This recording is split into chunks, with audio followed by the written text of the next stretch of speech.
Okay, you want the Kleenex by you? Yes, please. Or, hear me out, we just don't do this podcast anymore. We just end it here, no explanations. We could do that, and then nobody knows what's going to happen. They actually all get away and live happily ever after. Nighteyes no is use- just moving to a farm upstate. No, not even that. Nighteyes is happy hunting with his boy. And Nettle and Dutiful are there too. And also Burek has embraced old blood tradition and loves Fitz again. And like, so you hate they Robin made Hobb is what No. you're saying. No. No. I don't think I'll ever be ready for this chapter, so we might as well just go.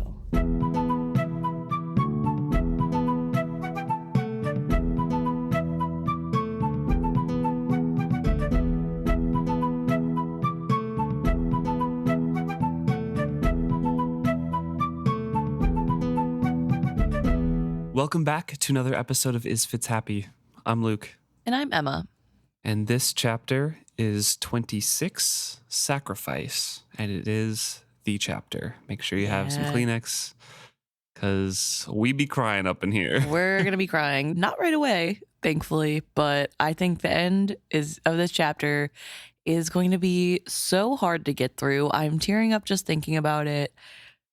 Good luck, everybody. That's all I can say. Like, may the odds ever be in your favor or whatever.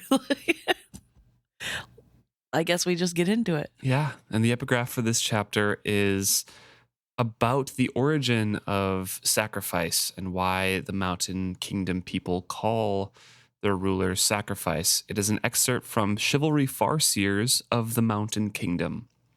Right. And this is a really interesting viewpoint. First of all, it's chivalry, which we very rarely get to see much about, especially in like his own words. I think his writing is this excerpt and then his couple letters that we read from that he sent to Verity. Yeah, so not a ton from Shiv, but I do think it's really interesting to get to read more about the Mountain Kingdom again, to refresh, because it's been 6 books since we last really thought about them, but because the very first book, right? Yeah, whatever.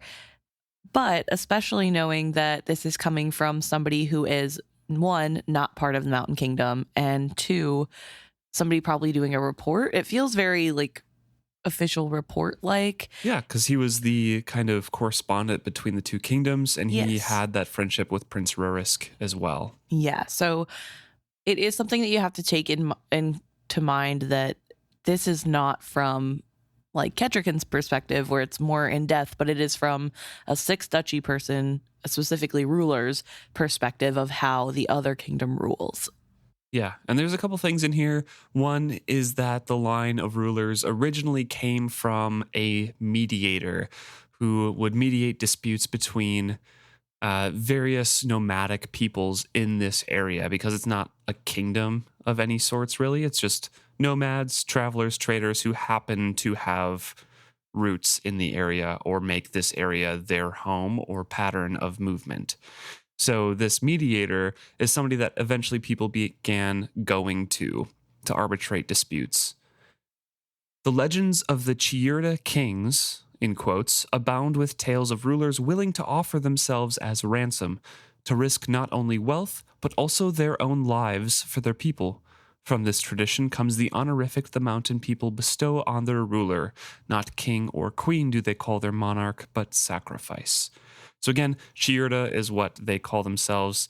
I believe we found that name in the first book as well, when Fitz was learning Chiirden. Yes. When he was going up to the Mountain Kingdom for his last assignment. Right. And I do want to point out something that I think is important for context, that Chivalry says that the 6 duchies concept of what a true kingdom is most often visualized as a single people in a common territory ruled over by a monarch. And I think it's so interesting to have that point of view when we have been reading up into this point just how not true that is. Right. It's because then he goes on to describe the different groups of the Mountain Kingdom, how there are like herders and huntsmen and whatever, and they all have different trades. And all of the previous books have been about inland duchies versus coastal, and the duchies themselves having autonomy. And then also like just thinking about Old Blood and how, Right. and I guess hedge witches, and there's like definitely different groups of people all being ruled in the Six Duchies as well. But I just thought it's a really interesting perspective that the Six Duchies doesn't see it that way. Specifically, the rulers of Six Duchies don't see it as multiple different groups of people. That's just the people of Six Duchies. But over there, they are separate entities. They're very different. They all have different ways of living, as though that's not what their own kingdom is like. Right. And I don't know. I just found that really interesting. And I wonder, it makes me wonder when this was written. Was this like when he was starting to learn about the kingdom? Is this like well into his friendship with Rurisk? I don't know. I think that completely mimics real life too, though. Yeah. Because I don't think there's anything that is unlearned about him, about what he's writing here. It is true. Because, in the Western world, I can only make that assumption from the Western world because I grew up in America. Looking at someplace like England, like, yeah, they're all ruled by one monarch. Yeah. And then you go over there and people have incredibly different accents when they're a half-hour drive away from each other in like these little towns. And they're like, no, we've never liked those people on that side. We have our own, counties and whatever. Yeah. We have our own puddings. Yeah, exactly. So like, I feel like from an outsider's perspective, any monarchy is going to be seen as like they're all one people kind of thing. And so if Chivalry's idea was to disabuse that particular notion of like, don't think of them as all one people when we say kingdom. Sure. This is a bunch of different people who just kind of happen to band together. Okay, yeah, that's fair. But I can picture it from that kind of political angle where he's like, when we are talking about the Six Duchies to other kingdoms, we are one entity because we can make the overall decision. Right. The mountain people have a different way of doing things. So shrewd, Dad, don't think about it like that. Yeah. Okay, fair enough. Yeah. I guess that's a different perspective than what I was thinking about, but I do like that. Yeah. Well, we just left off with Dutiful in Fitz's arms with a knife to his neck, and Golden. Fitz watching, Lord Golden and Nighteyes walk away, leading Malta the horse. And Fitz is still watching them as Lodwine's people kind of filter in around and surround him now. And he's just sitting there with a knife to Dutiful's neck, wondering what is going to happen next. Because Lodwine, the leader, is making his, his goodbyes, I guess, to Lord Golden and the wolf. And in this moment, Fitz is really focusing on who everyone is here. He's studying the faces. I'm sure out of habit, more so than believing he can do anything about what's happened. Right. But he also is noticing as he's doing this that there are no elders here. This is a lot of young people. The piebalds were a young man's cause. Yeah. And he's noticing that at least 4 of them are related. So this seems like a lot of families that are getting dragged into they all agree, but it's like the young kids, obviously. And he's just noticing more and more. There's also this sort of hostile environment going on. So even though he's supposedly working with the piebalds, there is still that sort of hostility he's sensing from them. And he's trying to show his charm from Jenna a little bit, but it doesn't seem to have much effect. They're still not happy. And he's trying to think about, maybe they're related to or know the people that I killed, and that's not going to really make them favorable. Right. But he is getting sort of the sense of what this group is more, because again, he came into this situation thinking that this is like a militia, a well-regulated thing, and he's learning more and more that is not the case. This is just a ragtag group of young people that are hot for a cause. The cat never moved from where she crouched on the floor before us. Several times I had seen her glance aside, but each time her eyes had eventually returned to the lad, burning with a peculiar fixation that made them seem human. Lodwine had gone to the mouth of the cave to make his false farewell to Lord Golden, and now he smiled confidently as he came back to confront us. So, once again, we see a little bit of hint there that Peladine is keeping the cat from doing cat things, from like Yes. looking around and grooming itself, just like, nope, staring straight at the boy. That's my mission. I don't care about you, cat. Yes. The Lodwine comes back and he's very disarmingly, I think it's best we dispense with the knife. Let's get rid of the threat to the body that my sister is going to go into. And Fitz is like, no, the prince was definitely struggling. I need the knife. That's the only thing that kept him here. Yeah, I lied. And so the boy tried to get away a minute ago. He says, the only thing that kept him still was the knife. Best to keep it on him until I sought for words, all the way in. I finished lamely. I saw one or two faces twitch with uneasiness. Deliberately, I added, until Peladine takes his body as her own completely. I saw one woman swallow. So even in this moment, he's really trying to work the crowd, so to speak, Yeah. to really put into their minds what they're doing and not shy away from making it seem nicer than it is. He wants them to feel bad so that they don't back up Lodwine. Right. Yeah. And Lodwine, his affable manner never wavering, I think not. It pains me to see you menace a throat that will soon belong to my kin. Your knife, sir. You are among your own kind here, you know. You have nothing to fear. Experience had taught me that those most like me presented the greatest threat to me. But I let a slow smile spread over my face and took my knife from the prince's throat. I did not give it to Lodwine, but sheathed it at my belt. I kept one hand always on Dutiful's shoulder, holding him at my side. Here where the cave narrowed, I could thrust him behind me if need be. I doubted that need would arise. I intended to kill him myself. 20 years ago, Chade had drilled me repeatedly in all the ways there were to kill a man with my hands. I had learned silent ways and swift ways and ways that were slow. I hoped I would be as quick and accurate as I had once been. The most satisfying tactic would be to wait until the woman took the boy's body and then kill Dutiful so quickly that the woman would die with him, unable to flee back into her little cat's body. Would I still have time to kill myself before they pulled me down? I doubted it. Best not to dwell on such thoughts. Yeah, so even though the knife is gone, Fitz knows he still has tools at his disposal, Right. and he's just hoping he can make it quick. But he definitely does not trust Lodwine, and Lodwine's reasoning to trust him almost made him more wary, I guess. But I'm wondering what your opinion is what experience taught him that those most like him presented the greatest threat? Is he talking about Regal here, like his family, or is this a different experience? I don't know. I think it's just one of those ominous lines of like, I'm not caught off guard by this this kind of thing and how affable he's being. That's fair. I'm not sure. Maybe somebody who's skilled at leading and dissembling and being ruthless at the same Yeah. time. Okay. Yeah, I just thought it was really interesting because I'm like, Yeah. what experience? But I don't know. The prince speaks up for himself, though, shrugging out of Fitz's hand, and he makes a speech to the rest of the group here. Fitz notes that his gaze seems to linger knowingly on each person and knows where to rest to like create the most tension and uncomfortable feelings while he's speaking. He says, I won't struggle. I've been a fool. Perhaps I deserve this for my foolishness. But I thought you genuinely believed me one of your own. Your welcome and aid seemed so real. My bond with the cat, I had never felt anything like that.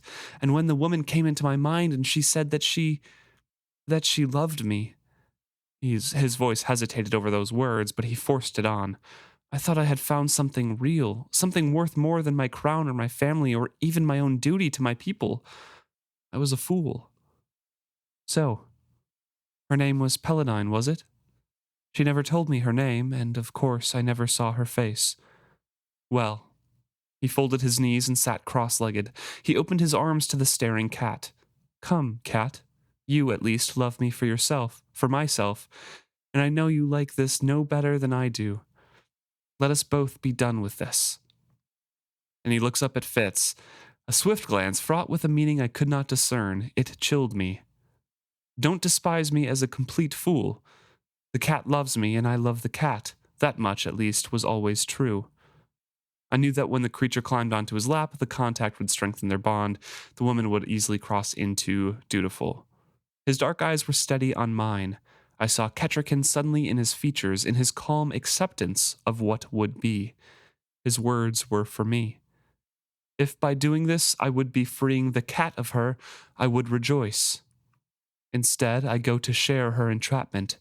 We shall be two that she bonded to, simply for the use of our bodies. She never had any need for our hearts, save to use them against us.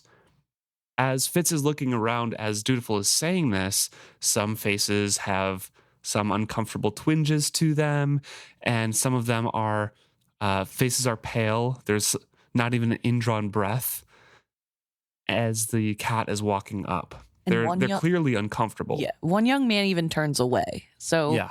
There is definitely a sense of people not liking this plan. But I think this speech is really a good chance to see how good at leadership Dutiful is, which we've seen multiple times at this point. I think he's really good at public speaking. He's really good at getting his point across and trying to reason with others in a way that makes sense. You really see Verity, I guess, in this in a way, but more so maybe just the Farseer royal line, in that he is able to sort of appeal to the masses and get to the point and be sacrificed. So maybe that's right. A little bit of Kettrikin too. But I really think it's interesting that whenever we have him doing something good and noble and royal, it is always Kettrikin's son. This is Kettrikin. I can see Kettrikin in this boy. Everything about doing the job well is Kettrikin. And if it involves like sacrifice in some way, yeah. Yeah, but I mean, even whenever he does other royal-esque things, he talks about that being Kettrikin's son.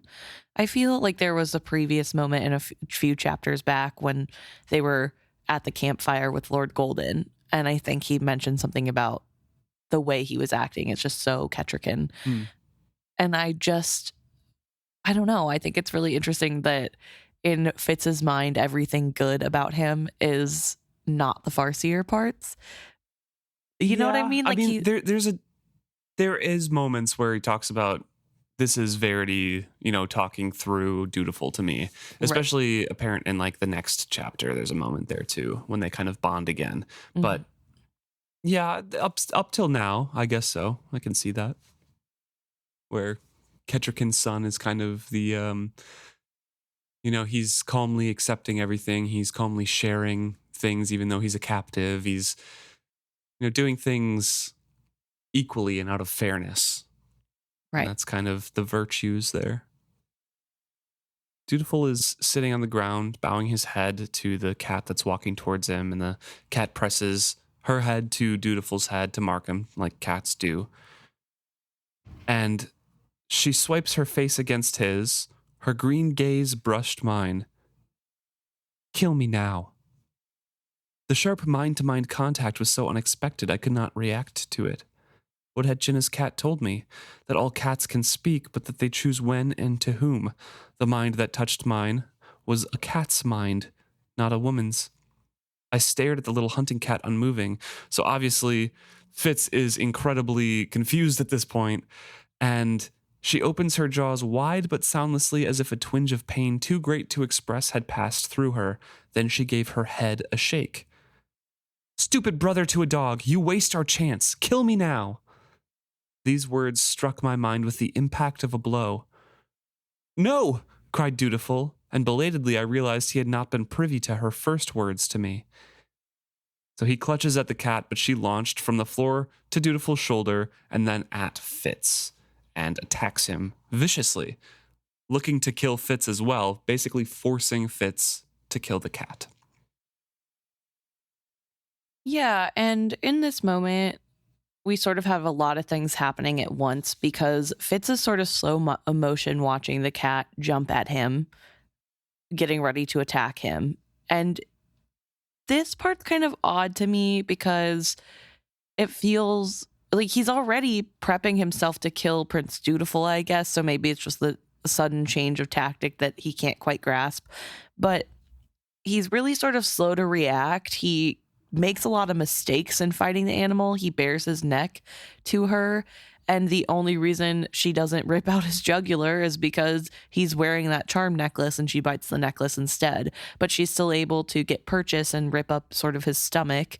And he does get to his knife and is able to kill the cat. But it's sort of almost like everything's in slow motion. And he's hearing Lodwine say, Peladine, no. Or Peladine, no, don't do it. And he's hearing the prince say, no, no, no. But he's still stuck in this moment of just sort of trying to figure out the change that's happening. And by the time the cat is dead, now everybody's ready to fight, obviously, because where did Peladine go? Yeah. She let go of my throat to sound her death yowl, but her claws remained firmly fixed in my chest. Her hind legs had shredded my shirt. My belly was striped with fire. And Dutiful, as Fitz pulls the body off of him and is going to throw it aside, Dutiful snatches the body and says, Cat, oh cat, you killed her. Peladine? Lodwine asked wildly. Peladine! Perhaps if his bond animal had not just been slain, Dutiful would have had the presence of mind to pretend his body held the woman's mind. But he did not. And before I could regain my feet, I saw Lodwine's boot flying towards my head. I flung myself aside into a roll and sprang to my feet in a performance worthy of the fool's younger self.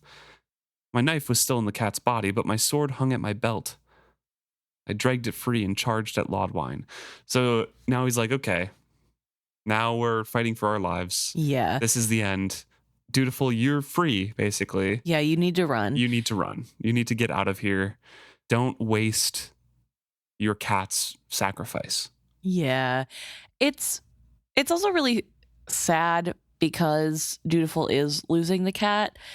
Yeah. I think it's ultimately good that Fitz hesitated, because then Dutiful can eventually get to the point of understanding that, like, obviously Fitz did not want to, and the cat did ask him to do this. There is a big thing about that too. Yeah. Right? So I think, making sure that he didn't do it the first time is actually ultimately for the best in the long run. But in this moment, it's just so hard to really grasp that. And he's not really thinking about what to do. Although I would argue, I don't know that even if the cat hadn't died and like something else happened, I don't know that Dutiful would have had the training or presence wits of mind to even think to pretend that Peladine was in him. Like, I just don't think that's something that would come naturally to him. Yes, Fitz, and he is going with Fitz in some ways, but this is a royal person who has been raised to be an upright, standing citizen, I guess. I don't know if they count as citizens if you're royalty, but you know, like, he's supposed to be the best of the best, what people achieve, or like reach to be. He's not being trained by Chade on how to manipulate others. Yeah. Unless it's in the political way, I'm sure. But like, I just don't think that even without this situation, he would have had the wherewithal to be like, oh yes, I am Peladine. Right. But that's all Fitz has time to think about before he then goes after Lodwine. He notices that Lodwine is going to take a sword that is huge and would give him a huge advantage just reach-wise over Fitz. So before Lodwine could even draw his sword, Fitz chops off his arm. Yes, yeah. And that is kind of the start of the battle royale. Mm-hmm. And because Dutiful doesn't move and run as Fitz has instructed him, he is now stuck with Fitz at the back of this cave, and they have to fight. So he tells him to use the knife. Yeah, get up on his feet, because Dutiful's kneeling, cradling the cat's body at this point with the knife still in it. Yes. And he says, get up, use the knife. We got to protect ourselves. Mm-hmm. And then he doesn't even look to see if Dutiful follows that order. And he also mentions that he's kind of worried, or I guess wouldn't be surprised if Dutiful used that knife on him, because he's in front of Dutiful at this point. Right. But he's just sort of trusting that the prince will do what needs to be done, or he won't. And either way, this might be the last stand. So there's men coming forward to attack him. Two of them drag Lodwine out of the way. And Fitz says the quarters were too close for anything except butchery. So he can't even try to disarm them. He basically is just killing people that come. When I was forced back, I felt the prince step aside, and suddenly both our backs were to the wall of the cave. He darted past me to stab a man who had just managed to slip inside my guard, and then spun to his right to defend himself. He screamed like a wildcat as he struck out at his man, and the man answered with a shriek of pain. I knew we had no chance, so when the arrow flew past my ear to shatter on the wall behind me, I was not too alarmed. Some fool wasted breath sounding a horn. I ignored it, as I ignored the cries of the men falling in front of me. One was dying, and I finished another on the backstroke. I swung my blade wide, and unbelievably they gave ground before me. I roared my triumph and stepped forward into the gap. My body shielded Dutiful's now. Come and die, I snarled at them all. My free hand beckoned them in. Blades down, someone shouted.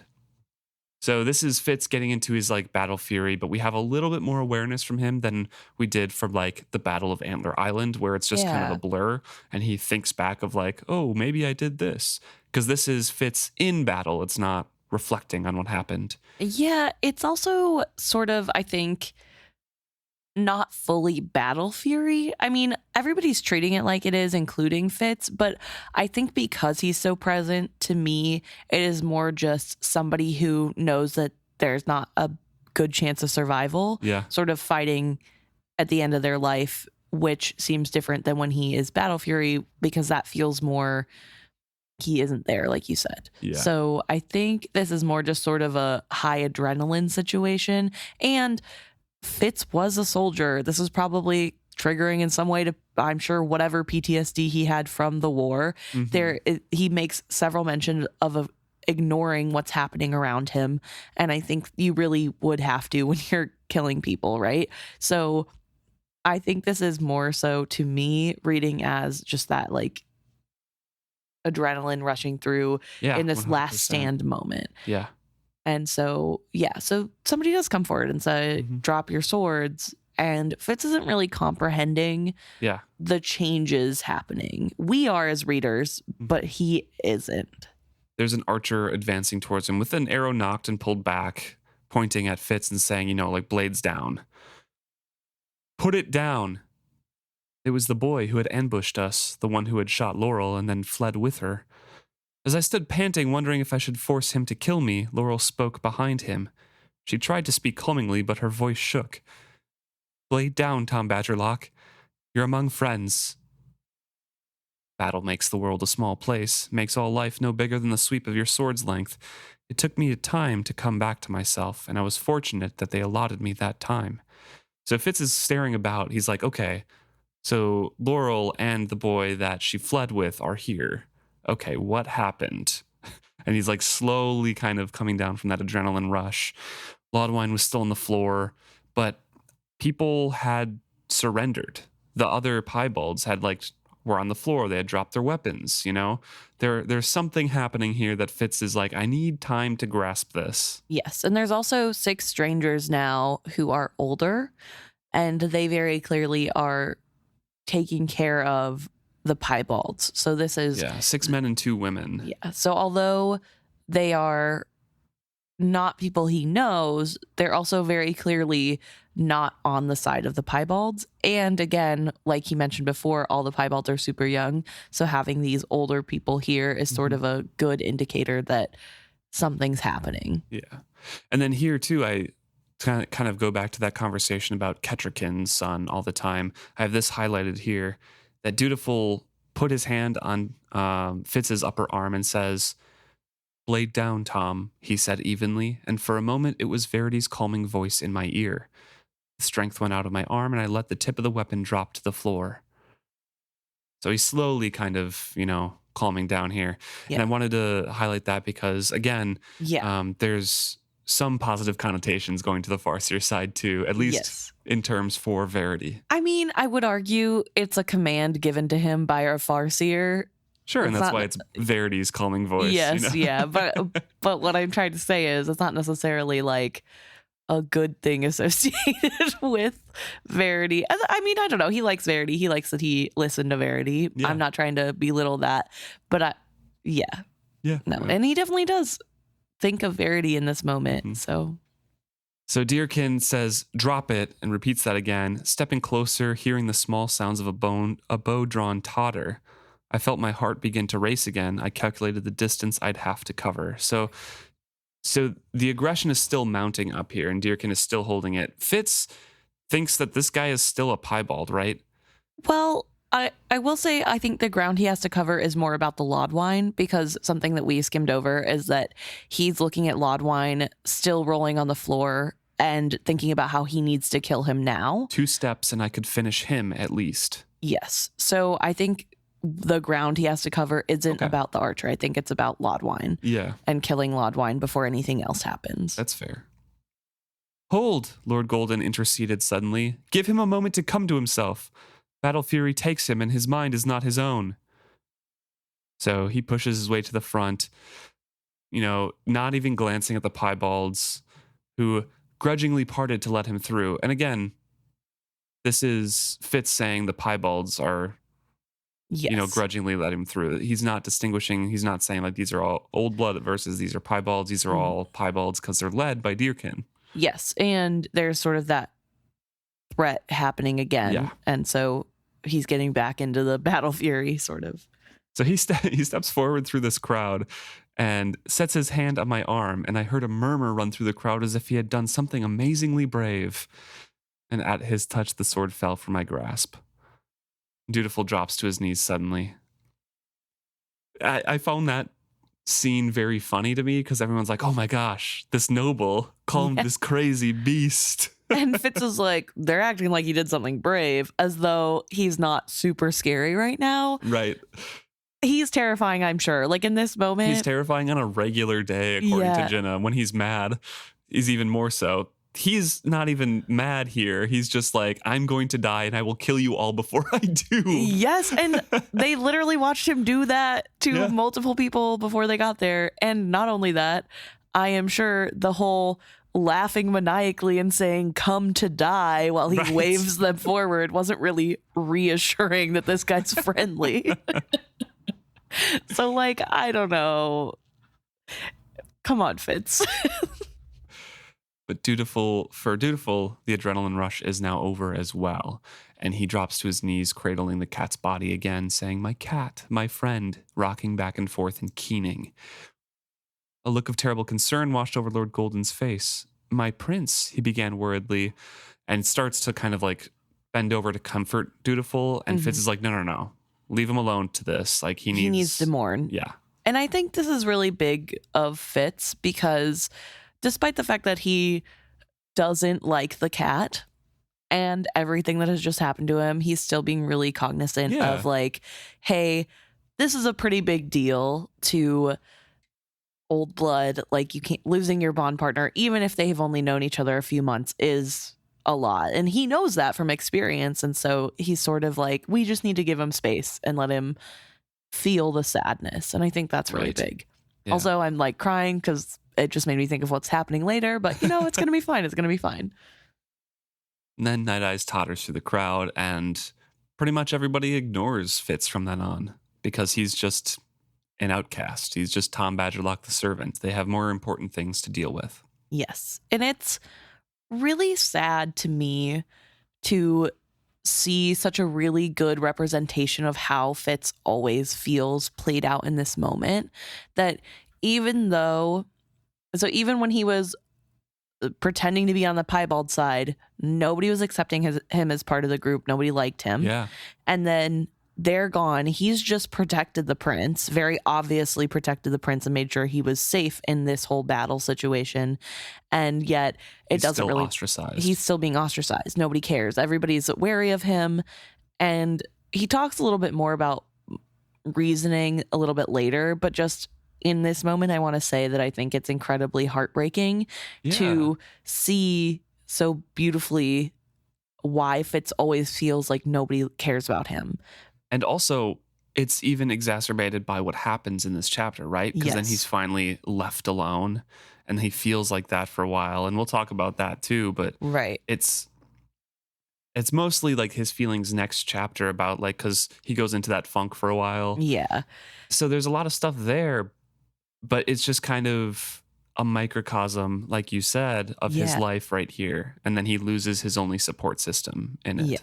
And I think it's so hard, right? Like, we all love Fitz, and I know I especially am very hard on Fitz for being so dramatic and acting like he has no one in his corner, and he just is constantly belittling himself and sort of putting up those walls to not have connections, which does frustrate me sometimes. But Yeah. it's moments like this that really show that He isn't his really worldview accepted. is being, Yeah. like solidified. They're confirming his fears and his biases against himself every time he puts himself in a new situation, because everybody thinks he's going to be okay and they don't need to bother with him, or they don't trust him, they don't know him, they don't want to get to know him. And I Right. think especially having it be old blood people that don't like him and they don't care, even though he clearly isn't on the bad side of things, it's just even more heartbreaking, because what could he possibly do to win them over?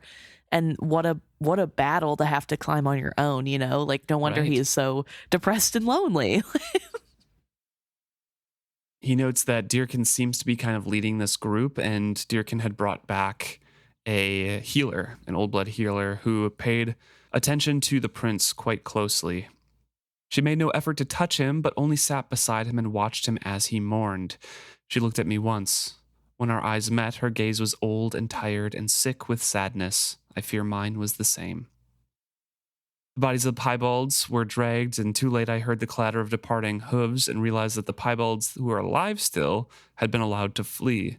I set my teeth. I could not have stopped it from happening. Laudwine was gone last, no longer their leader, swaying in his saddle. And Fitz is like, okay, I already have way more enemies than I need, and he had gone free, and I hoped I would not live to regret that. Right, because not only has he now killed Laudwine's only living relative with the Catwoman, but he's also Maimed him. stripped him of his power, and taken the prince away from him. He was so close to his goal, and Fitz ruined all of it. Yeah. And just because right now he is not able to fight doesn't mean that later he can't become stronger. So it's just sort of... I highlighted that because that's a nice little foreshadowing for when he comes back to Buckkeep Town. Yep. And then because he comes back and Fitz kills the three men, Jenna no longer talks to him. Yep. So, hey, So the healer lets the prince mourn for a while, and then looks past him to me, says, "Take the cat's body from him." It was not a task I wanted, but I did it. And Fitz says he's very, very careful with his words because he doesn't want the skill command to influence the prince in any way. He wants this to be voluntary. Yes. And eventually the prince does let him take the body. Right. And he wants the prince to be ready and making that choice fully, because this is such a hard thing. Right. And it is such a personal moment, right? Like, this is a bond animal that means more than family, the way that it's described. So it really is so much care that Fitz is putting into handling Dutiful here. And I think that it is really nice to see. And I think it also goes to show that he has an amazing character and is actually really kind and caring when he chooses to be. Right. When he makes the decisions I like. No, but he is...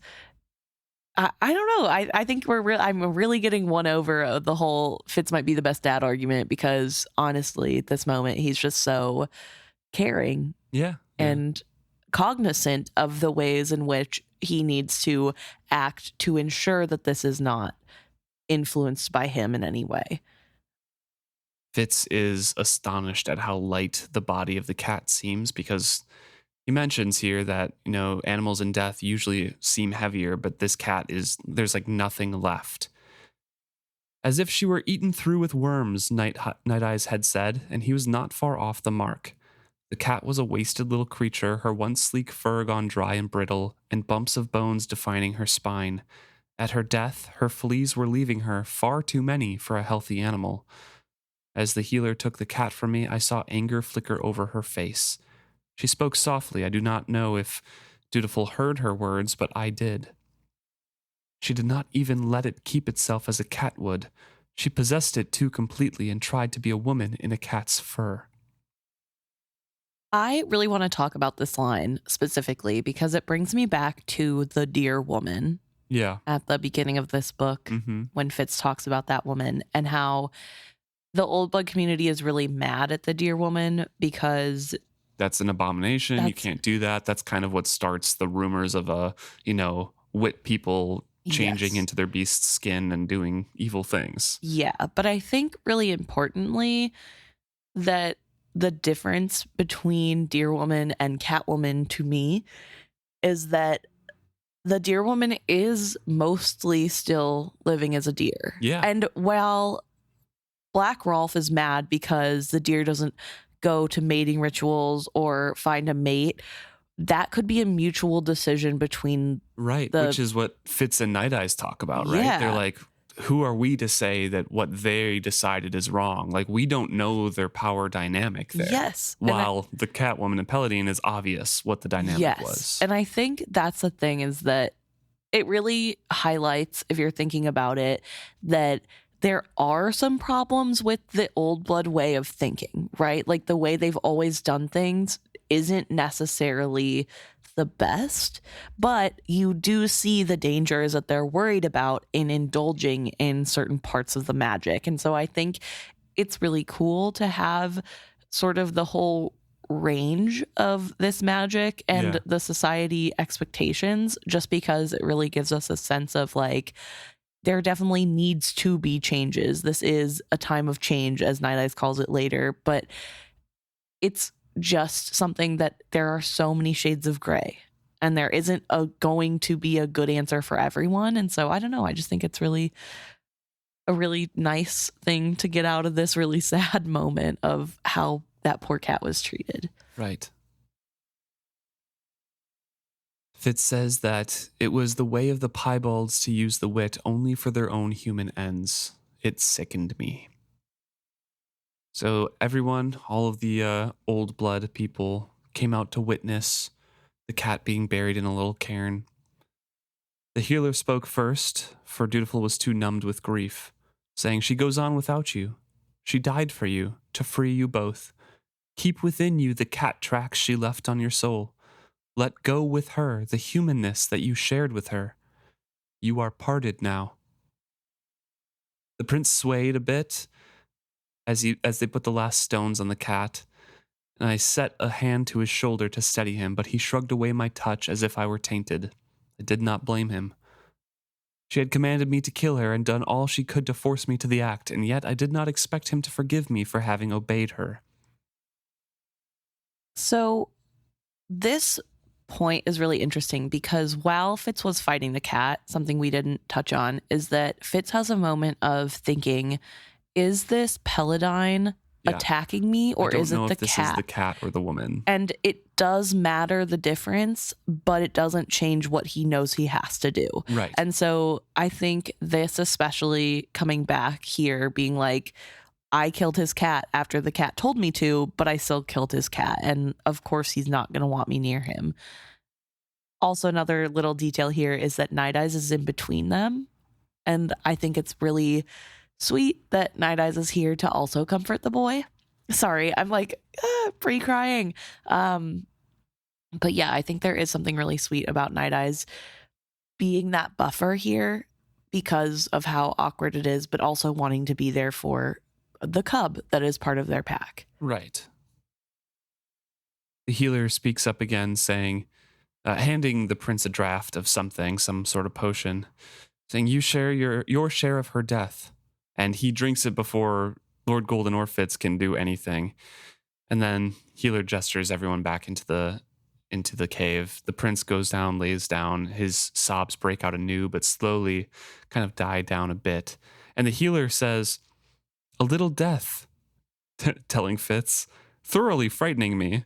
"I give him a little death of his own, a time of emptiness. He died, you know, when the cat was killed. He needs this empty time to be dead.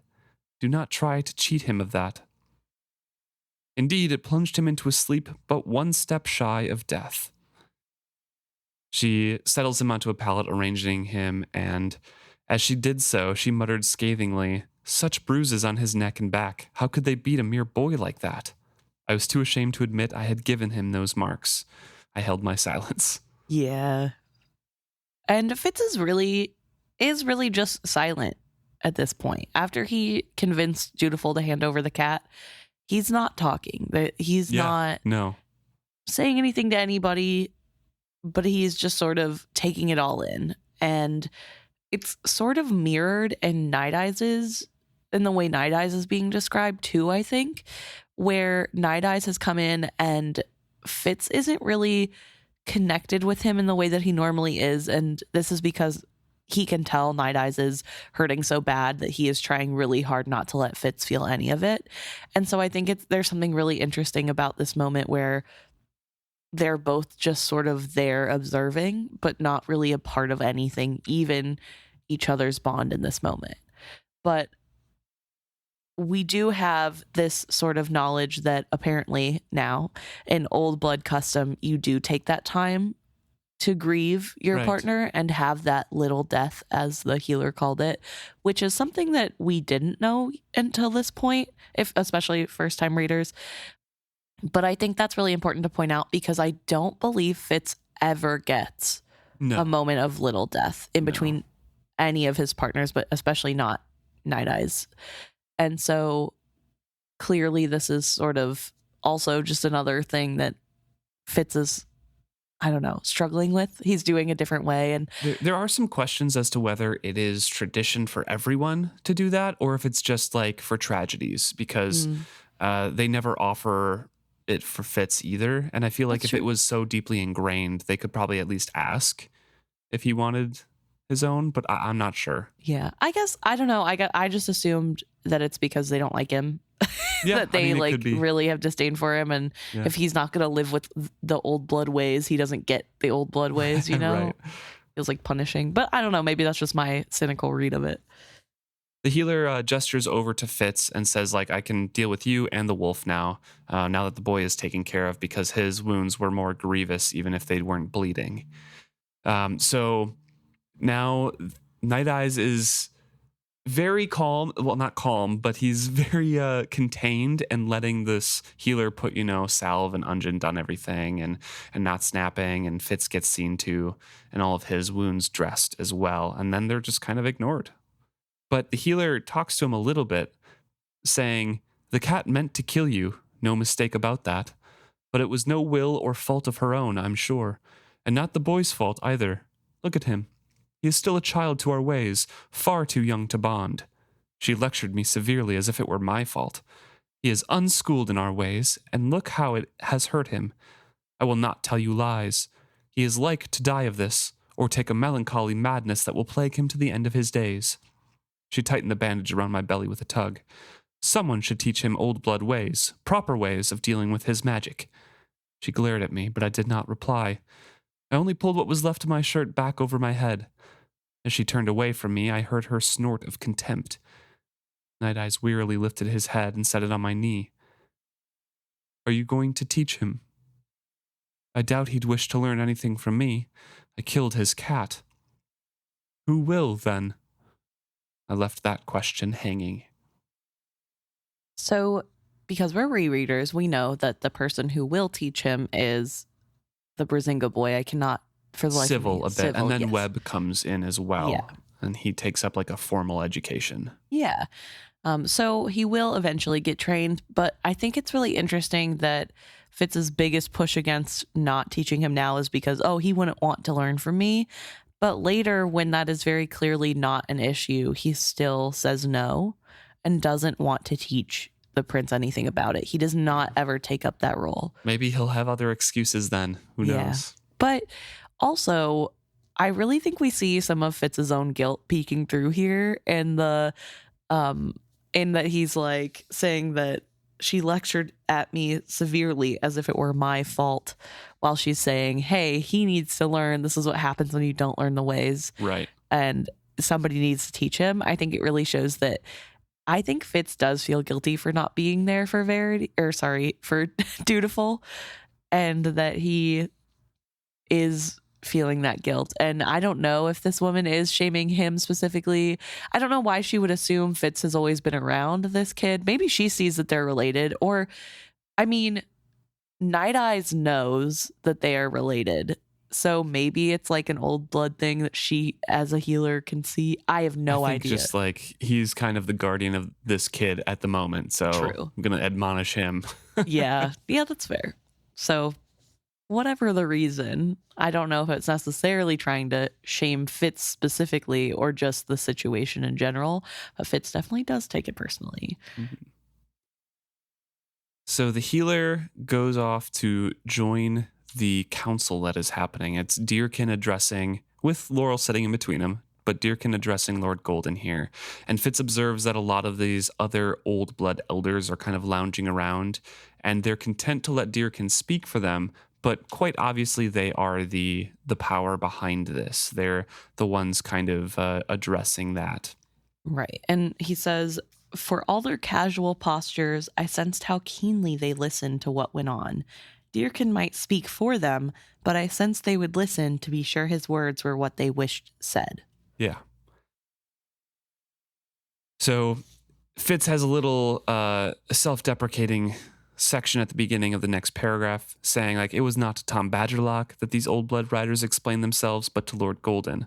What was Tom Badgerlock but a renegade to his kind, a lackey of the crown?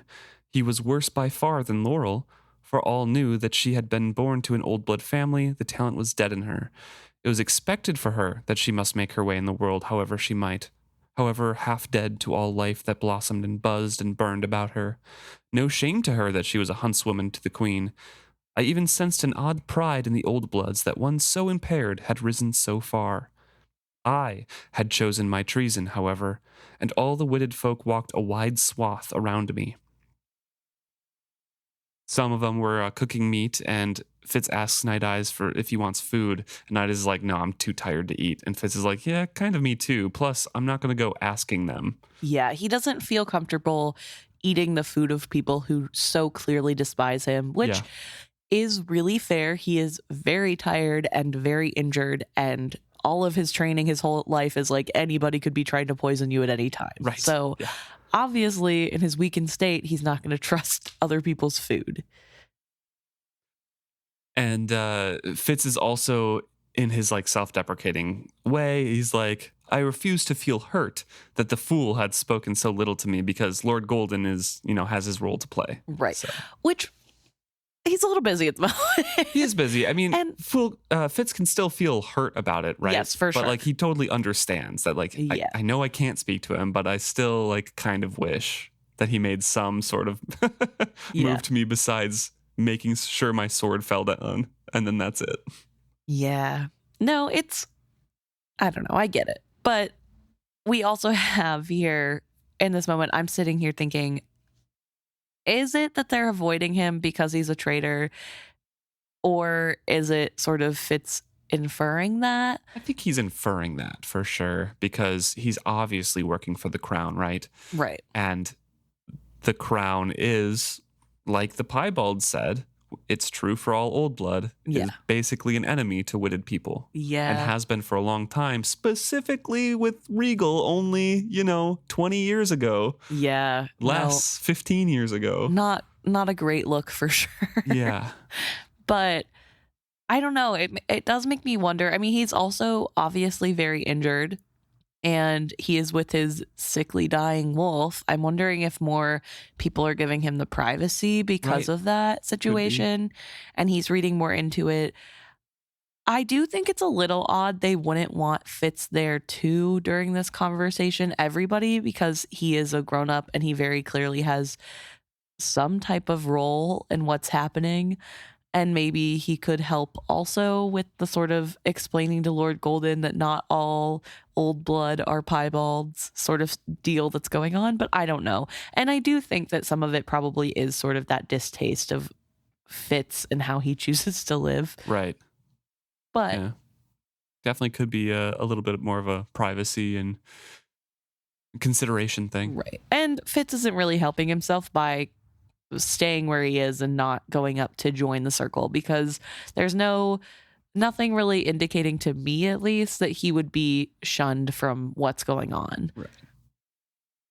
But he pretends to sleep and listens in. And it's basically a full accounting of what happened in between. So we find out here that Laurel and Deerkin are estranged cousins of some sort, and that he and Arno, the boy who died in Hallerby, I think the town is called later on, with the piebald Prince Inn, where they lynched him, that they were sickened and angry over how the old blood folk were treated. When Laudwine's sister had died, Laudwine devoted himself to his people's cause and risen as a leader. He had nothing save himself to lose, and change, he had told them, demanded sacrifice. It was time the old blood took the peace that was rightfully theirs. He had made them feel strong and daring, these old blood sons and daughters rising up boldly to take what their parents feared to reach for. They would change the world. So yeah, Deerkin is explaining that he made it sound so logical and so noble. Yes, we would have to take extreme measures, but the end we sought was no more than what we were rightfully entitled to: simple peace and acceptance. That was all. Is that so much for any man to ask? It seems a righteous goal, Lord Golden murmured attentively, though his means to it seem... He left it dangling for them to fill in. Disgusting, cruel, immoral. The very lack of a description let the full baseness of it be considered. And then Deerkin explains that I didn't know that Peladine was in the cat. And the old blood people are like, oh, sure you didn't. Right. And Deerkin's like, you guys say that I should know, but I swear I didn't. Me and Arno took him to the Brisingas. Like, we were the bearers of the gift of the cat to the Brisingas, knowing that it was going to be a royal gift. But we didn't know that the sister was in there. She must be really good at hiding, or maybe you didn't teach me as well as you thought you did. Yeah. But I swear by my old blood that that was all we knew, or otherwise, I would not have been party to that. And the old healer shook her head. So many will say of an evil thing after the fact, she charged him. Yeah. Only this puzzles me. You know a miscat must be taken young, and that it hunts only for the one who takes it. Did you not wonder? And he reddens and says, I did not know Peladine was in the cat, he insisted. Yes, I knew that she had been bonded with the miscat, but Peladine was dead, and I thought the cat alone, and put her odd ways down to her mourning. What else could be done with the cat? She could not make her own way in the hills. She had never lived a wild life. And so I took her to the Brisingas as a gift for the prince. I thought it possible, and a hitch in his voice betrayed him, that she might want to bond again. And then he believes that I thought it was what Laudwine said it was, that the prince had come to us of his own will to learn our ways. Do you think I would have helped otherwise? Do you think Arno would have sacrificed his life for such an end? And Fitz says that he thinks he's not the only one who doubts the story.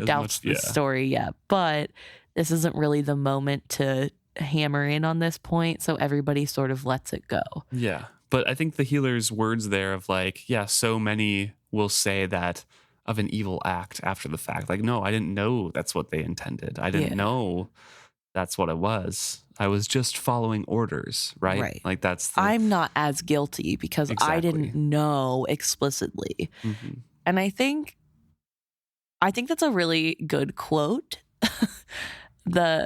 In this book, one of the many that so many will say of an evil thing after the fact. Yeah, that like, of course, after the evil thing is defeated and done, nobody is going to openly admit that they supported it despite knowing, right? You just wouldn't. And it's not really a good enough excuse, especially as someone with a magic where you can sense something is wrong with that cat. I will say Fitz didn't know immediately either. However, he did pick up on it within seconds of actually being within a radius of that cat. Right. And let's give Deerkin the benefit of the doubt. Maybe at first it wasn't as obvious because the prince says the cat was a normal cat at first, wanting him to play with her and brush her fur. So maybe it wasn't as strong of a connection. I don't know. Arno continues on in his story, saying that, Arno sacrificed his life. And when I was told to, ambush the villagers who were following, I had a fury in my heart and I felt good with every kill that I made of those villagers. So we rode on and Lodwine made me stop again. And I was ready to ambush the followers again. And he kind of addresses Laurel here. It's like, I swear, I did not know that you were family until Badgerlock tore me from the tree and I looked up at you as you came on. So he's like, I'm really sorry. I would never have done that. I would never shed more of my own family's blood. And Laurel forgives him. And she, very importantly, does sort of a ritualistic forgiving in front of the old blood. Yes. That sort of implies that there's more to this than her just saying you're forgiven. She says, I forgive you. Let all here witness that. Deer can hurt me unknowingly, and I forgive him. There is no debt of vengeance or reparation between us. At the time, I knew none of this. And then she said, all I could think was that because I lacked the magic you possessed, you had marked me as fit to kill. Only when Badgerlock was brutalizing you did I realize that it didn't matter. You are my cousin and my blood. What we share far outweighs our differences. I feared he would kill you, trying to get you to speak, and I knew that, despite what you had done, even regardless of my loyalty to the Queen, I could not let that happen. So I rose in the night while Lord Golden and his man were sleeping and spirited my cousin away. And so we get why she did it. Right, yeah. Which, great sentiment and everything, but she just continues to go back being the Queen's huntswoman and, friend and confidant, and yet she just admits here to a bunch of people, hey, if it's against my family, I'm choosing my family over the Queen. Yeah, I also noted that, and I felt very Chade and thinking, well, she's got to go. Right. Because... And then Chade just sleeps with her. So, Yeah, so I don't know. I mean, I guess maybe he decided... down by a woman. Maybe he decided, I'll make her part of the family that she has to protect. Horrible. I'm sorry. That's funny, though. But no, I think it's just crazy that she would, first of all, admit that openly to everyone, but also that there is no repercussion for it. Right. She addresses Lord Golden here saying, earlier you had told me I must trust you when you excluded me from the confidences you shared with Badgerlock. Also saying that in front of everyone, hey, you and Badgerlock have secrets. Yes. Okay. And then I decided I had the right to demand the same from you. So I left you sleeping and did what I thought best to save my prince. Which is also crazy because Lord Golden was also team, let's not kill that kid. Right. So why wouldn't you tell Lord Golden what's going on? It just seems... Because she's afraid of the secrets that they were holding, right? That's right. What she just says. Right. But I mean, I don't know. If you think that you... that doesn't seem very trusting. Right. I know. And I mean, ultimately it is for the better because potentially Fitz would have killed that kid. So I get it. But also when your job is to be loyal to the Farseers, then, that is... Be loyal. Yeah, be loyal. And maybe that is bad of me to think. And I don't know. It's not me that it's happening to. So I can easily say, hey, maybe do your job. But I don't know. It just feels like maybe she isn't that great of a confidant to choose for Kettricken. But I don't know that there's a ton of option either. Right. So... Laurel says her piece here, and Arno chimes in saying, no, I do have a debt. We were really mean to you as a kid. We excluded you. We called you the mole because you were blind. And then I shot you. I have no right to expect any help from you, but you came to me. You saved my life. And Laurel's like, no, Arno. No, Deerkin, I did it for Arno. I did it for Arno. He was as blind and deaf as I was to this family. But he was my playmate that I could relate to, and yet he still loved you. I would not let his death be for nothing. So Fitz kind of recaps here that together they crept away from the cave at night, and she convinced Deerkin that what they were doing to Prince Dutiful would have ramifications that would be extremely bad.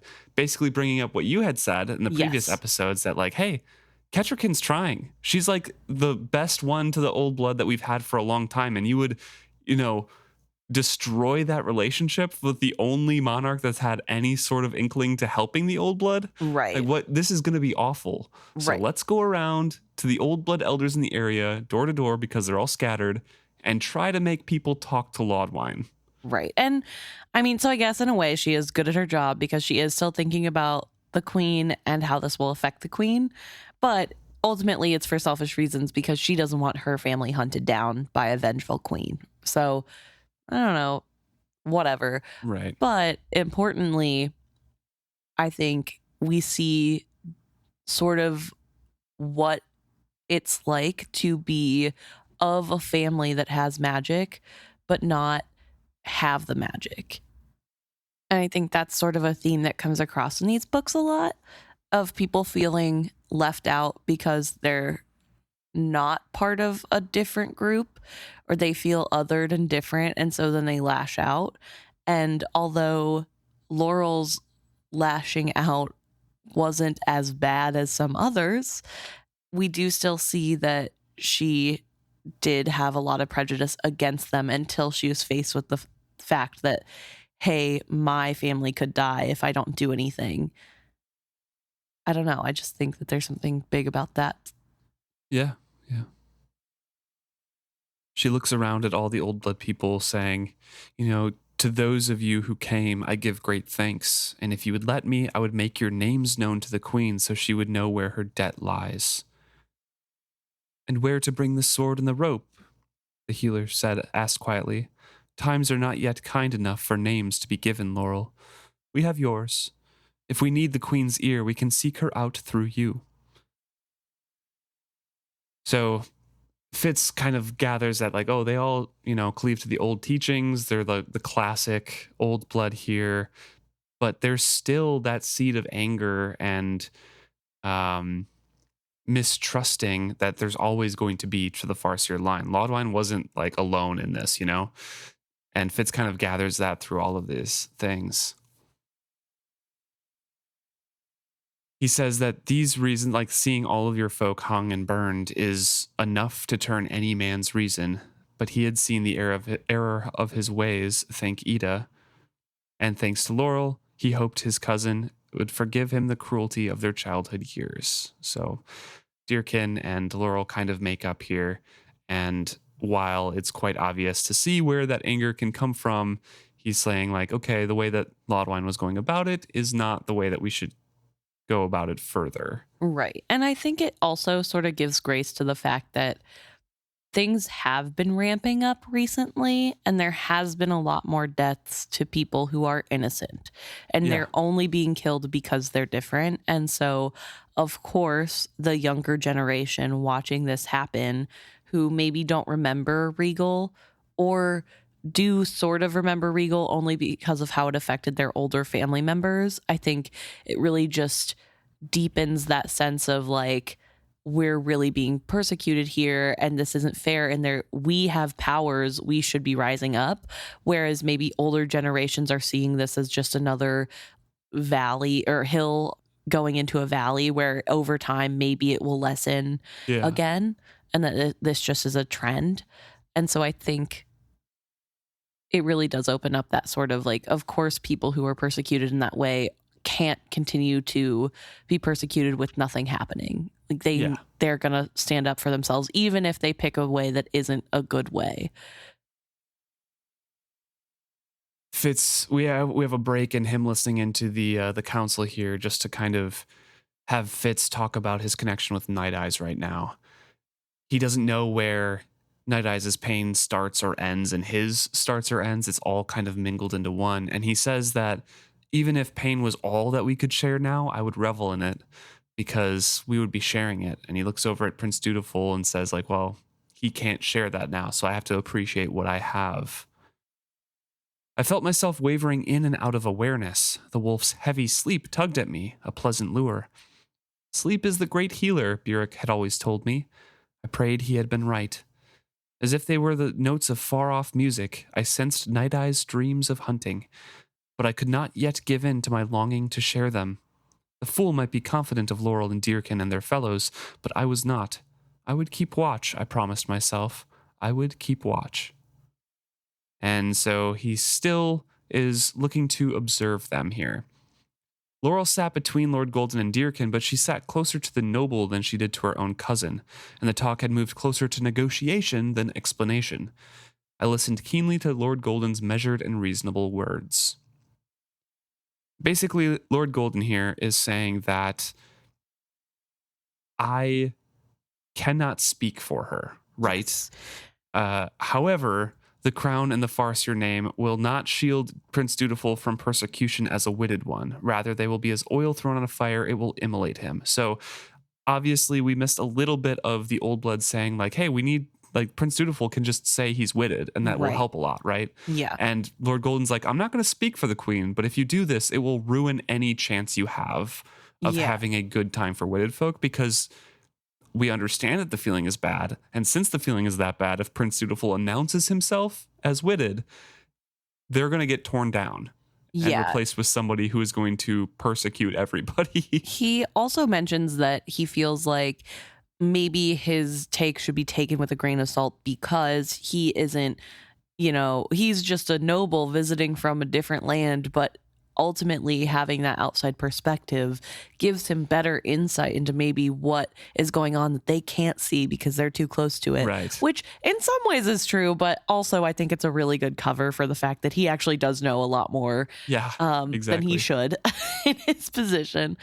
But yeah, he definitely has this moment. And he specifically says, you admit Queen Kettricken has done far more than any of her predecessors to outlaw a persecution of your people.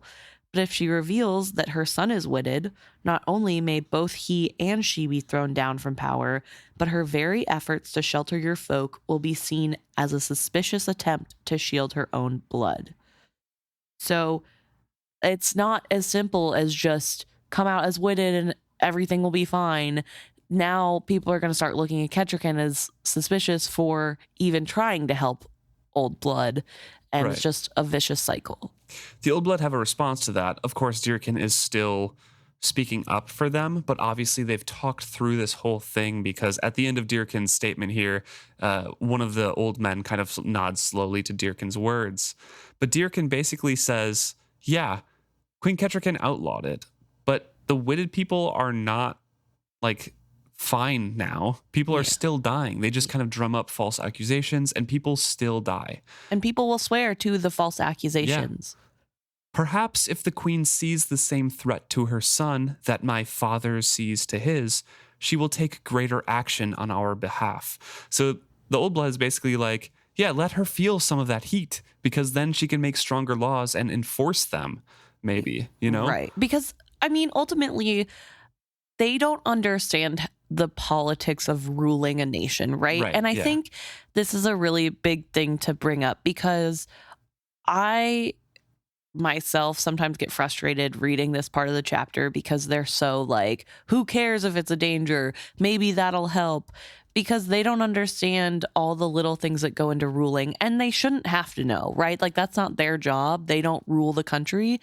Kettricken does. And so, Right. but the problem of that is because that's not even a realm in which they have dipped their toe into a little bit. As readers, we have Yeah. an inside view of how tenuous the Farseer's grasp on all the duchies is, right? Right. Like during the Shrewd and then the Regal and now the Kettricken years, because Chade is like understanding all the currents of this, and he's like, we need an actual Farseer, because like all of these quote unquote pretenders after Shrewd, it's just not good. And the duchies are gaining more power. They're like disobeying Queen Kettricken's commands.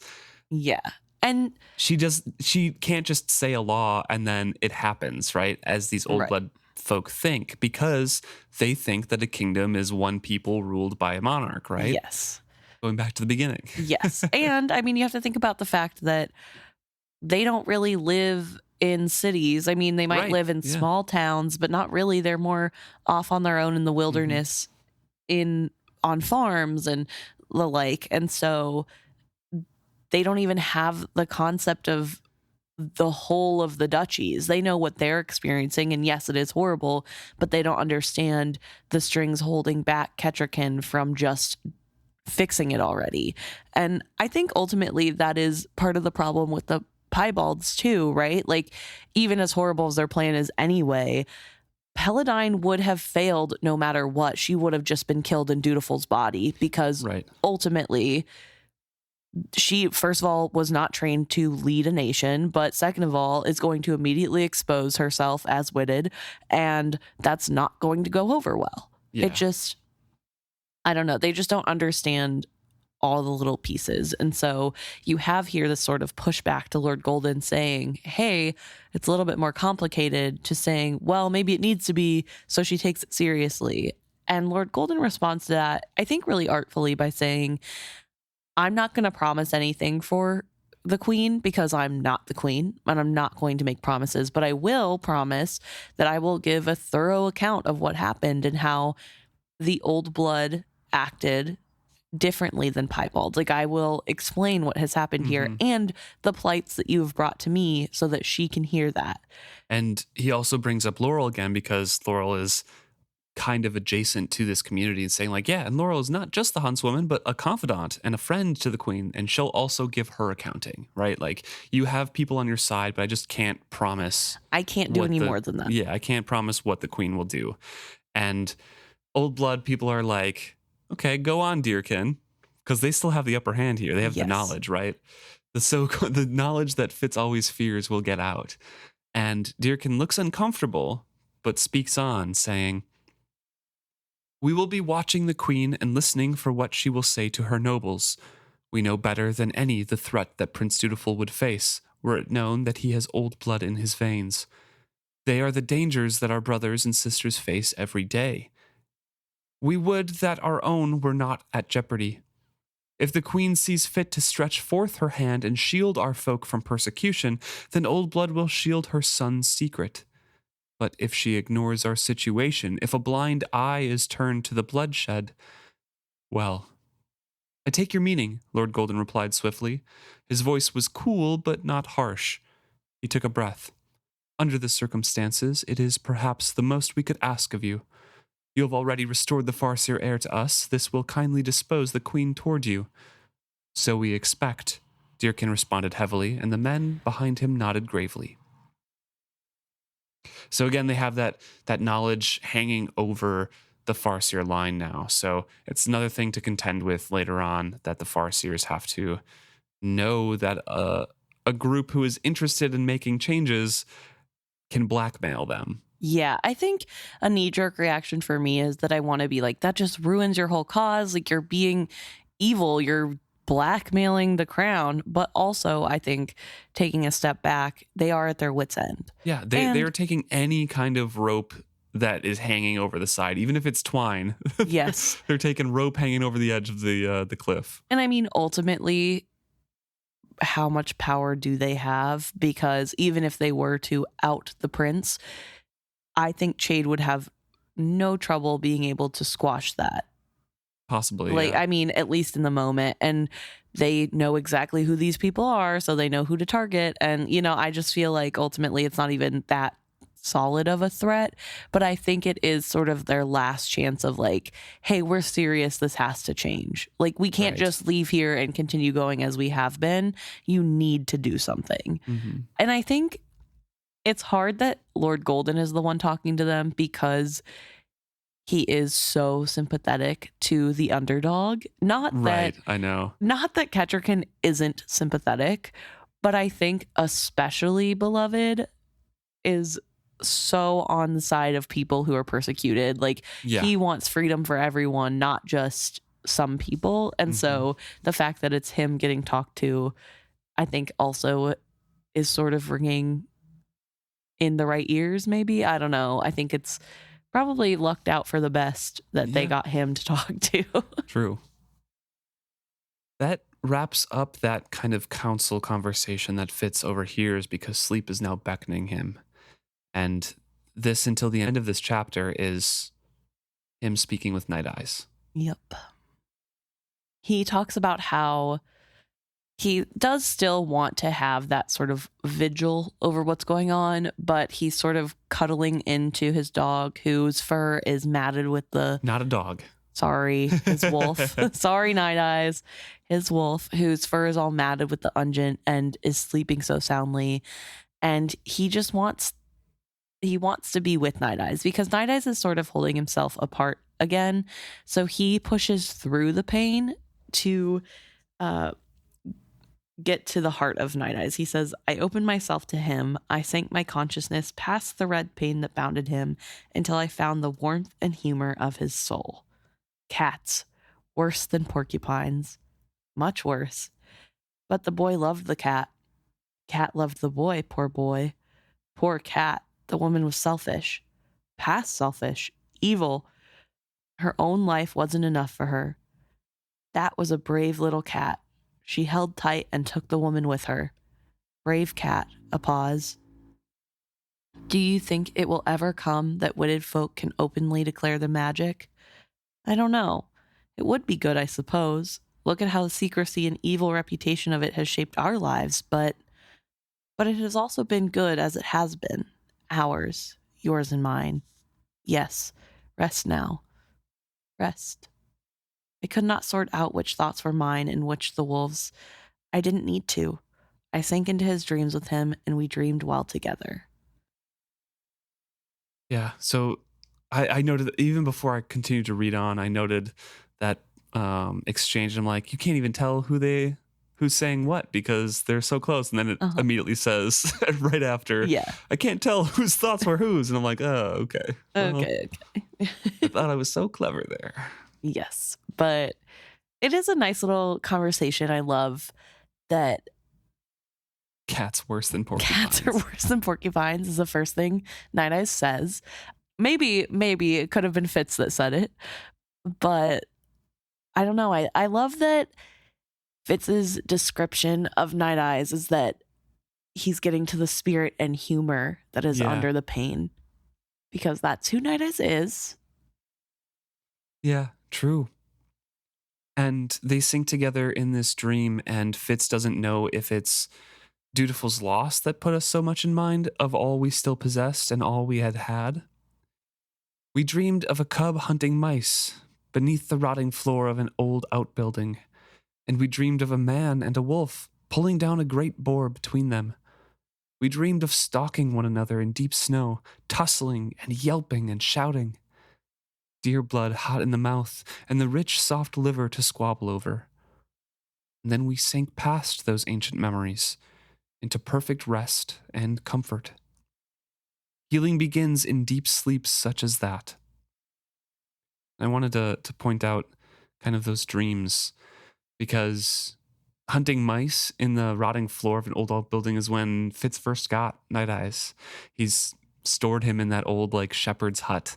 Yep. And Nighteyes was feeding himself from the mice in there. Yes. Whenever Fitz wasn't around, and training his little hunting skills as a cub. And then a man and a wolf pulling down a great boar between them. I think that was in the intervening years of that we didn't see, right? It was like after the first trilogy. I don't know. They've hunted a lot. They have, and I don't remember them killing a boar between them in the first trilogy, so I thought it was after that, before Tawny Man here. Maybe I'm thinking about how the prince shared that memory or something. Yeah. Because I think it gets talked about briefly, but maybe not. But yeah. And then there's the stalking one another in deep snow, tussling and yelping and shouting. It happens a lot, but I think what brought to mind for me was when Nighteyes gives him his name. Like gives Fitz Nighteyes as his name. Yeah. When they finally kind of bond. Oh. This is so hard. Yeah. He stirred first. I nearly woke as he rose, gingerly shook himself and then stretched more bravely. His superior sense of smell told me that the edge of dawn was in the air. The weak sun had just begun to touch the dew-wet grasses, waking the smells of the earth. Game would be stirring, the hunting would be good. I'm so tired, I complained. I can't believe you're getting up. Rest for a while longer. We'll hunt later. You're tired? I'm so tired that rest won't ease me. Only the hunt. I felt his wet nose poke my cheek. It was cold. Aren't you coming? I was sure you'd want to come with me. I do, but not just yet. Give me just a bit longer. Very well, little brother. just a bit longer. Follow me when you will. So I have a quick question to ask before we continue on with the sadness, and that is that, do you think that Nighteyes knows what's happening? Yes, I do.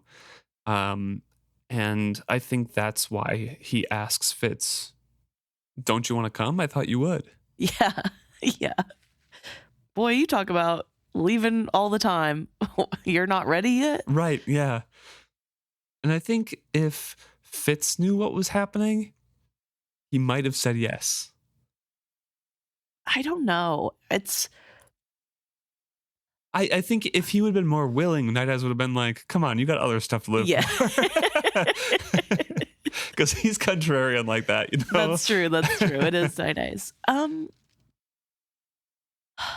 I feel like it's such a conflicting thing because I want to say that Fitz would say no, but he would walk with Nighteyes more or something. Yeah. I know that this is obviously in like some weird third Dream realm. thing, I don't know. But I think in this state, he would at least walk with his wolf in that form still. Yeah. So I don't know if he would fully go all the way, but either way, he is riding with Nighteyes. Yes, his mind is riding with Nighteyes, and he mentions like as it had so many times in the past. Yeah, and that his wolf leaves the cave thick with man stink and walked past the cat's new cairn.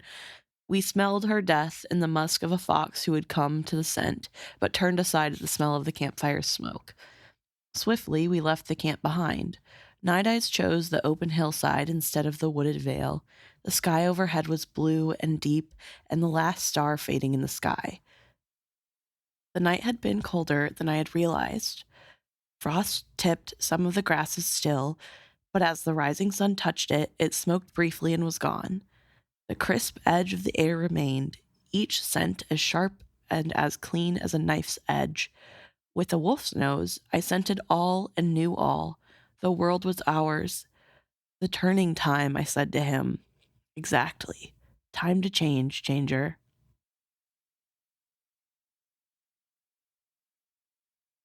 So they're going on, and Fitz is kind of relaying all of the nature that they're seeing around them right now. There's mice in the tall grass, but we passed them by. Things that they would normally hunt as like an elder wolf, right? Right. At the top of the hill, we paused. We walked the spine of the hill, smelling the morning, tasting the lip of the day to come. There would be deer in the forested creek bottoms. They would be healthy and strong and fat, a challenge to any pack, let alone a single wolf. He would need me at his side to hunt those. He would have to come back for them later. Nevertheless, he halted on the top of the ridge. The morning wind riffled his fur, and his ears were perked as he looked down to where we knew they must be. Good hunting. I'm going now, my brother. He spoke with great determination. Alone? You can't bring down a buck alone. I sighed with resignation. Wait, I'll get up and come with you. Wait for you? Not likely. I've always had to run ahead of you and show you the way. Swift as thought, he slipped away from me, running down the hillside like a cloud's shadow when the wind blows. My connection to him frayed away as he went, scattering and floating like dandelion fluff in the wind. Instead of small and secret, I felt our bond go wide and open, as if he had invited all the witted creatures in the world in to share our joining. All the web of life on the whole hillside suddenly swelled within my heart, linked and meshed and woven through with one another. It was too glorious to contain. I had to go with him. A morning this wondrous must be shared. Wait, I cried, and in shouting the word I woke myself. Nearby the fool sat up, his hair tousled. I blinked. My mouth was full of salve and wolf hair, my fingers buried deep in his coat. I clutched him to me, and my grip sighed his last stilled breath out of his lungs. But Nighteyes was gone. Cold rain was cascading down the past the mouth of the cave. Ooh. Oh, end of the chapter. End of the chapter. We got through it. Got through It's it. done. Oh, wow. It's such a beautiful scene.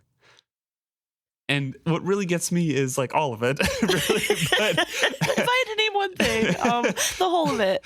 But really, in that last paragraph there, the instead of small and secret, the bond goes.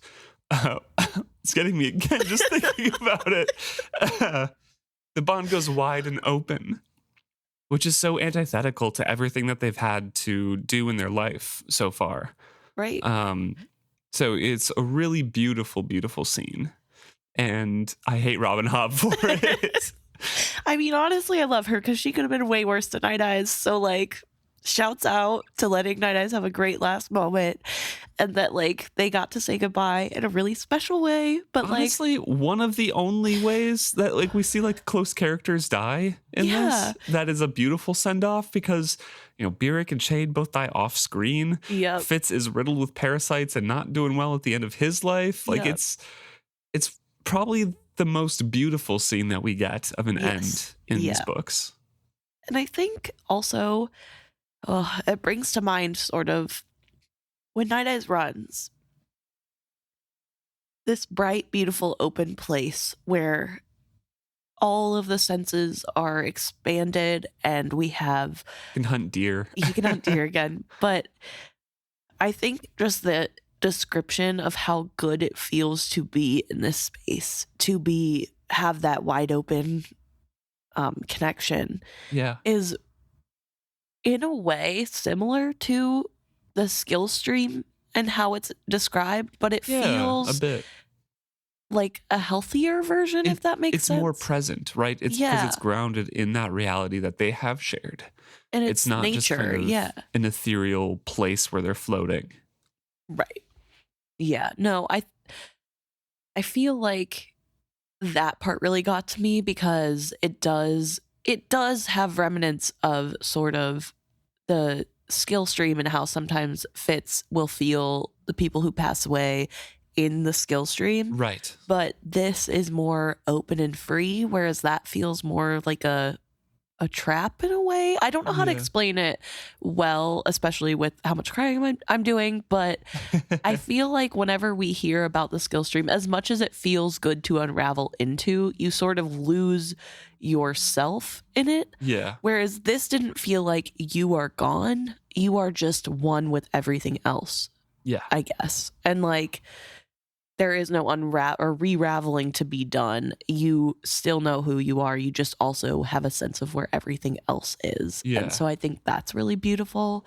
I also really like that Nighteyes gets to be healthy and happy and free. Mm-hmm. Of course. And yeah, I know that technically Fitz says out loud, wait, and then the fool awakes. But I truly feel like the fool was awoken by this happening because of their connection in a way. Maybe. I feel like felt something through the skill connection with Fitz. Yeah, I don't know. And maybe I'm just making more of it than I need to, but I do feel like the three of them are so connected, and the fool has previously sort of understood things about Nighteyes. Even if he can't hear Nighteyes, he still reacts to what Nighteyes is saying to him in some ways. A little bit, yeah. And so I wonder if in this moment it was I wonder if Nighteyes got to say goodbye to him too, in a way. I hope so. We would never know, but not great. And it's going to turn into even worse because poor Fitz has no time to really grieve. So is Fitz happy? Before he woke up. Right. Yeah, for sure. Yeah.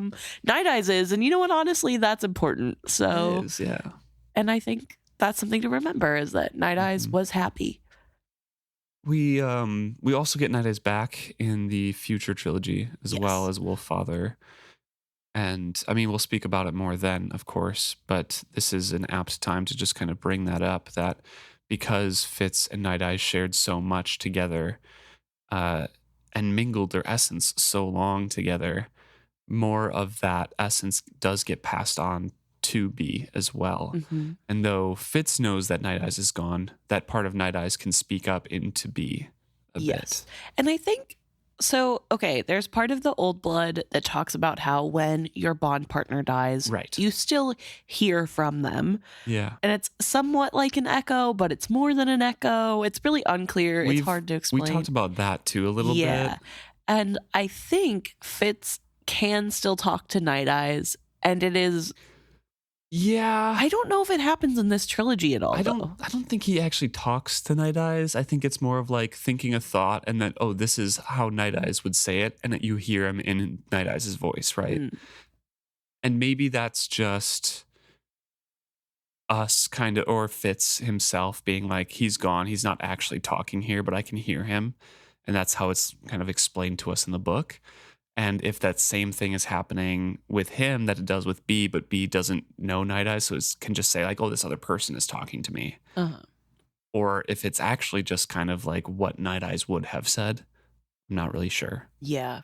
I don't know. Well, definitely have to be on the lookout for it, though. Yeah. But I don't know. I just want to say, Robin Hobb, don't let me catch you. Just kidding. But no, that is like really horrible that you made us feel this way. And I hope you feel bad. Not that she's listening. But I don't know. I'm happy to have met Nighteyes and got to be part of his story. Well, you can reread the books whenever you want. Not reading this chapter ever again. Actually, Nighteyes made it out just fine, and he decided to be part of a wolf pack. Yeah, before we started recording, we decided like maybe we'll do kind of a fake out happy ending here. Just like fade to black, rewrite our own chapter and read that, and then maybe end the podcast. Yeah, hey, no more podcasts because there's actually everything turned out just fine. Yeah. Everybody's happy. Mm-hmm. But then it wouldn't be the story we know and love. So I guess. If you've made it through this far, thank you for making it through this far. So sorry. Hope you all are not on public transport. Good luck. Godspeed. Saw's speed. Now I have to listen to this back again and edit it. Yep. Try to get some of our sniffles and good luck. Good luck. Sorry if we miss any. If you have any thoughts on the chapter, please write in, let us know. isfitzhappy@gmail.com, or you can always message us, commiserate with us on this at any of our social medias. Where it is FitzHappy at Facebook, Instagram, Threads, Blue Sky, Reddit, YouTube. I think that's it. Any more you can find us on. Look us up, try to find links somewhere, and maybe we'll see those comments. Yeah. So, rate and review.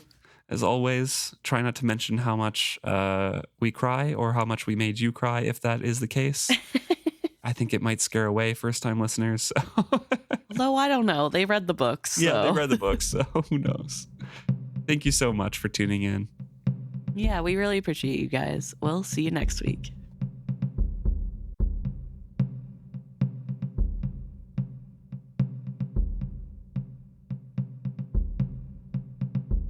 All right, now time for the best part, which is talking about what you guys have sent to us.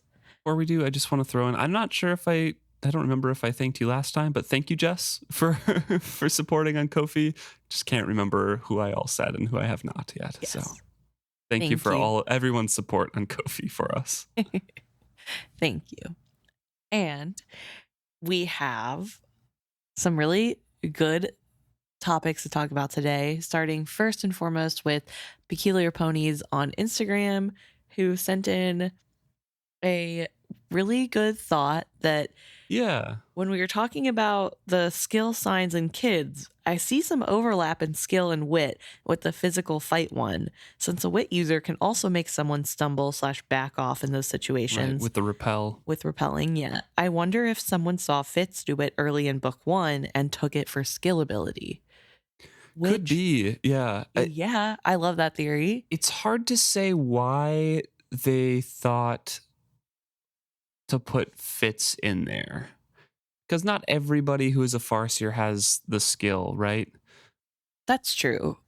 But maybe Shrewd probably noticed something, right? When he talked to him, when he put his pin on him.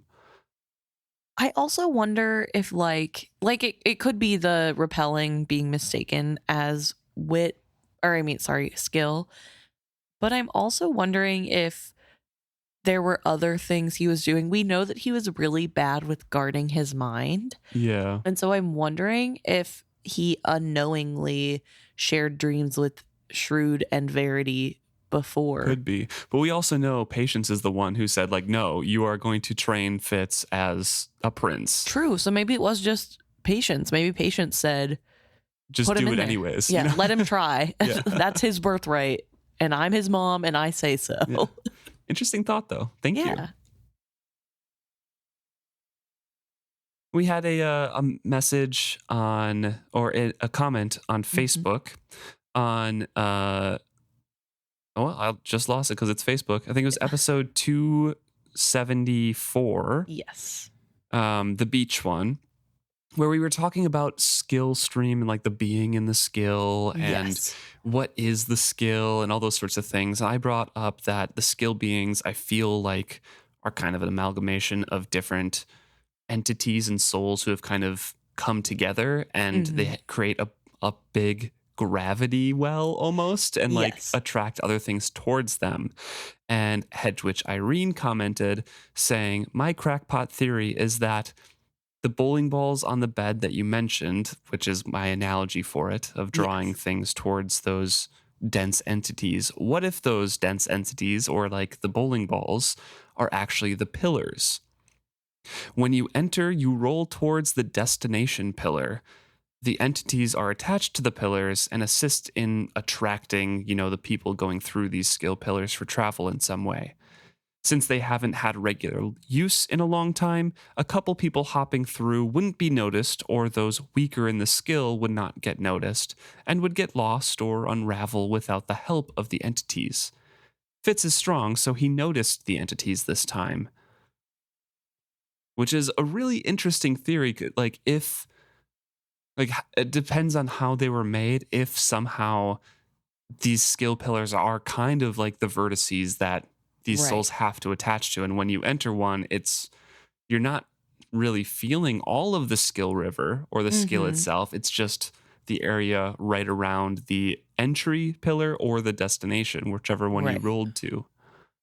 Which is a really interesting thought. I do like the theory a lot. However, I feel like I don't fully buy into it, just because to me, they're not in the skill pillar when they feel the presence. It's whenever Dutiful is lost in the skill, right? Or is it the skill pillar? Yeah, it's the skill pillar. I thought it was when they were, it literally happened 2 chapters ago. Actually, yeah, they're holding on because he's like lost in the skill, trying to repeat what had happened or something. Yeah, Fitz, because he's trying to reach the cat or whatever, and Fitz lays down next to him and like tries to get him back, and then skills. Yes. Right. So there is a pillar nearby. It still could be the pillars, right? Yeah. And the entity just kind of noticed because they're not where they're supposed to be. Yeah, exactly. These people are kind of wandering all over the paths, and they're like, we have paths carved out for you. Like, what are you doing? You're so silly. Don't do that. Yeah. Yeah. That's true. Yeah. It's a cool theory, though. I do like the theory a lot.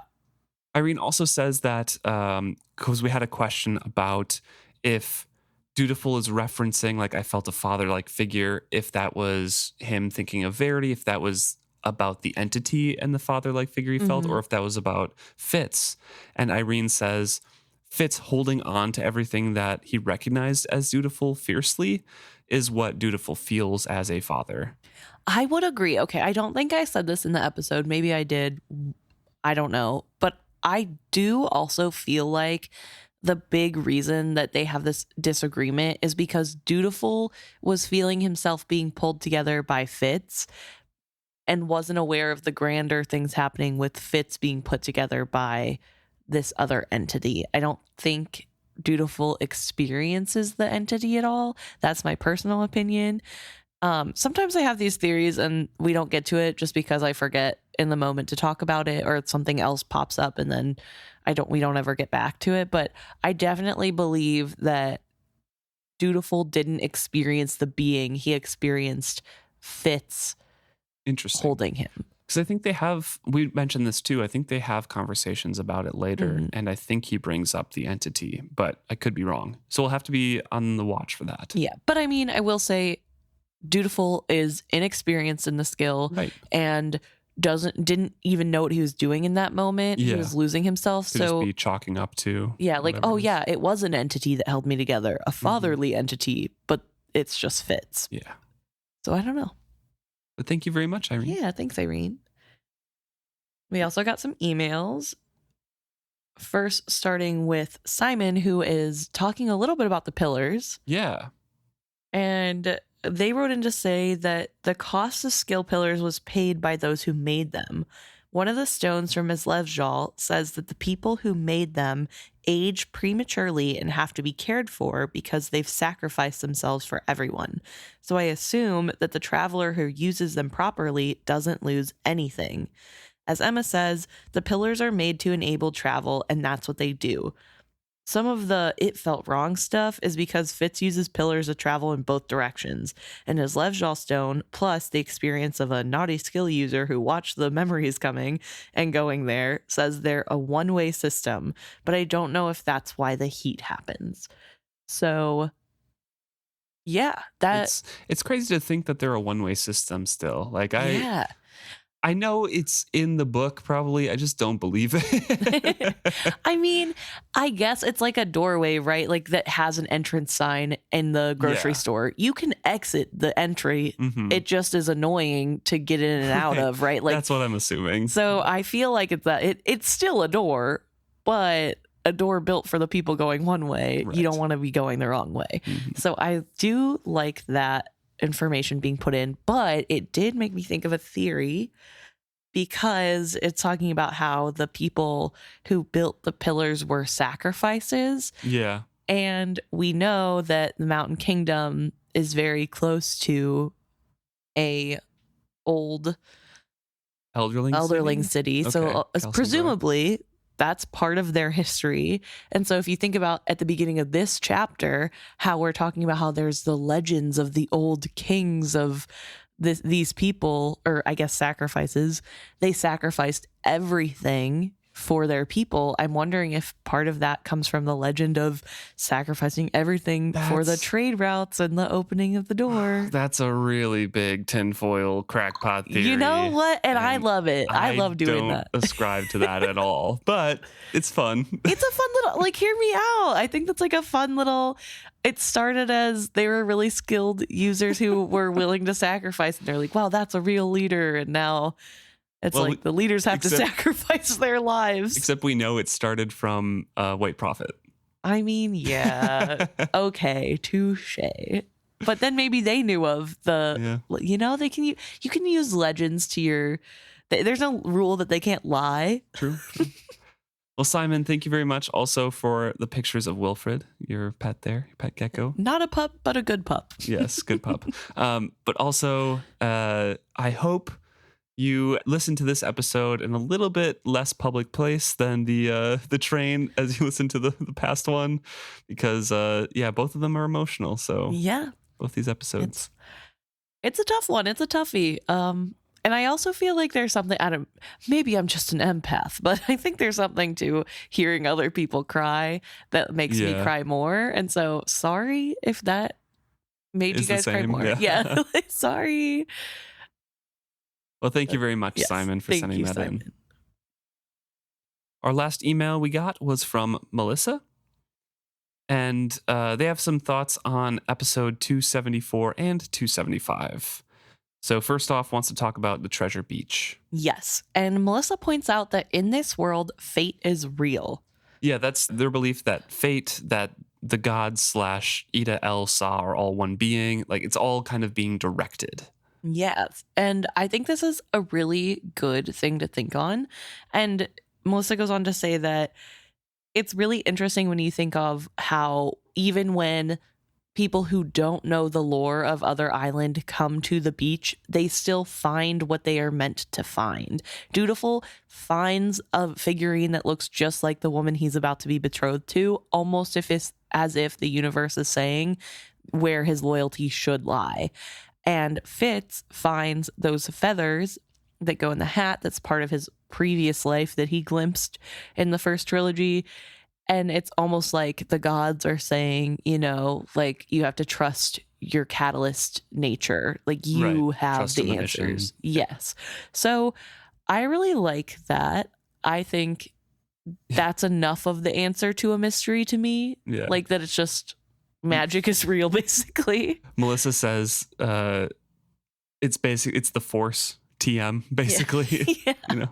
But also talks about what are the possible implications that all of our protagonists who go to the island come away with what they were meant to find, and they're fine, but the other people who go there and leave it behind, what does that mean? Like, the others don't allow them to leave the island with their things, or leave it all potentially, and what happens to them, and is that indicative of how their fate is going to change?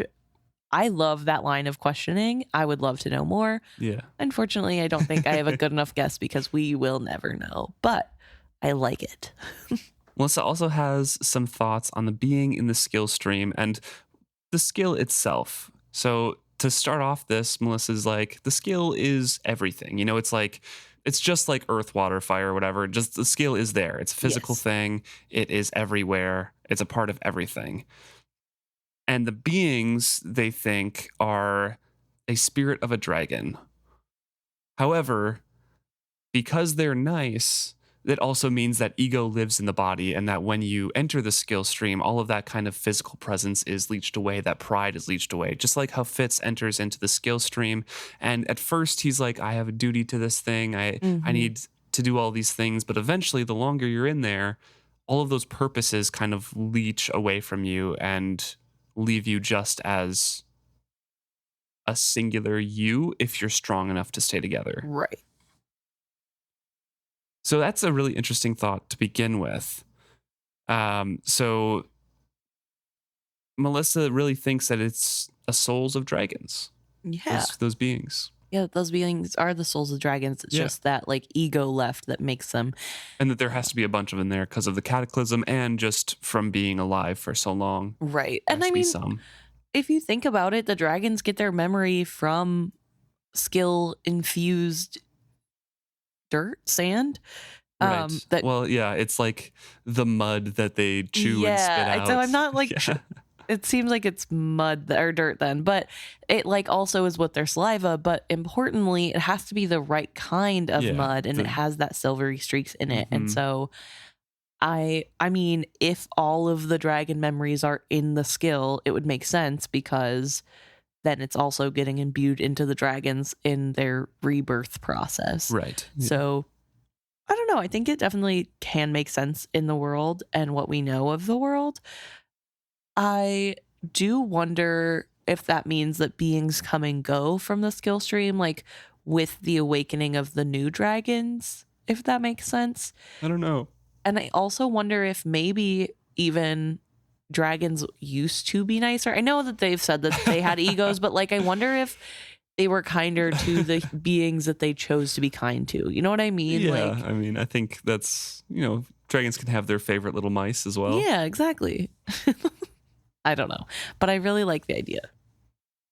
Melissa also has some thoughts on the fatherly figure of Dutiful's as well that he feels in the skill stream, and just firmly believes that, it's Fitz. Like, when you think about it the way that I kind of laid it out, stripping away all the layers, the protective layers, you're just feeling that kinship, that sharing of blood. Like, Dutiful was feeling that Fitz was his father. Yes. Because that is the truth. Yeah, that is the truth. And of course, because it is like your barest essence of who you are, there would be that sort of kinship recognition, which we don't get in the scene where he's being held together by Fitz, but we do get when they are traveling through those pillars that he says, I know you, to Fitz. Yeah.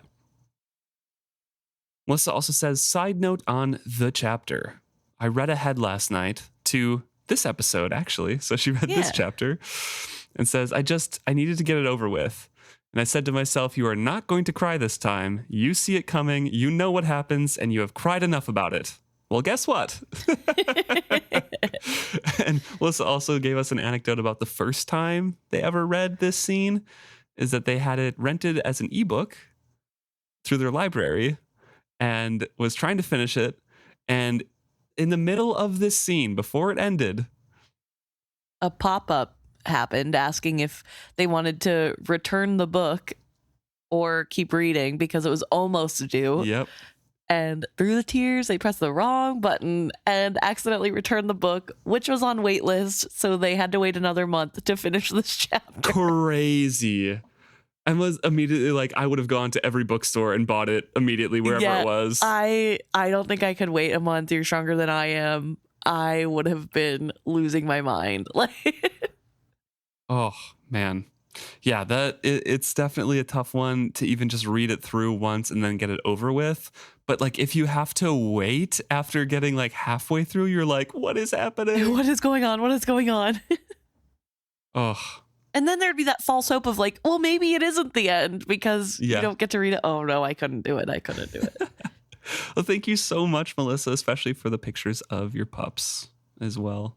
Yes, we really appreciate hearing from you. And we appreciate hearing from everybody. It's so fun. We love our little community. And we look forward to hearing what you guys have to say every week. So thank you so much. And keep sending stuff into us.